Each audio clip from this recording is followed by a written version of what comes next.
Today on Dave Eats the World, we're going to be making Pajeon, or Korean green onion pancake, arguably one of the more popular drinking snacks in South Korea.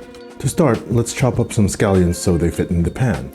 Next, slice a bunch of scallions into small pieces and set it aside for the sauce. The secret ingredient to any good Pajeon is the pancake mix. We're going to be using equal parts pancake mix and water to make the batter. I've made Pajeon with both the store-bought mix and made my own mix with flour and potato starch, and the difference is night and day.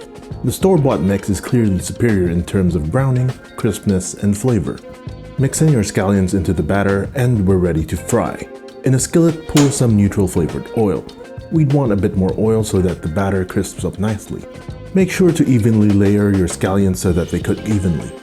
Cook it on medium-high heat for 3 to 4 minutes on each side or until golden brown. Scoop in some batter on top of the scallions so that they bind together. Press the pancake down so that the Pajeon has even contact with the pan.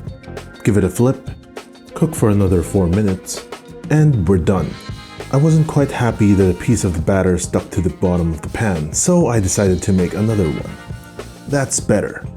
Now we'll be making the sauce. In a small bowl, place the scallions that we've reserved earlier. Add 2 tablespoons of soy sauce, a tablespoon of vinegar, a tablespoon of honey, a teaspoon of toasted sesame seeds. Give it a mix and we're ready to eat.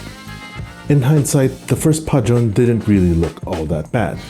I've had Pajeon many times before with different toppings such as kimchi or seafood, but the one thing that takes Pajeon to the next level is the texture. I like mine crunchy, not floppy or gummy. Now, let's give it a taste. If there's one thing I would change, it's chopping up the scallions into small pieces so that it's easier to chew. But for the aesthetics, I had to keep it long. Dip it in the sauce.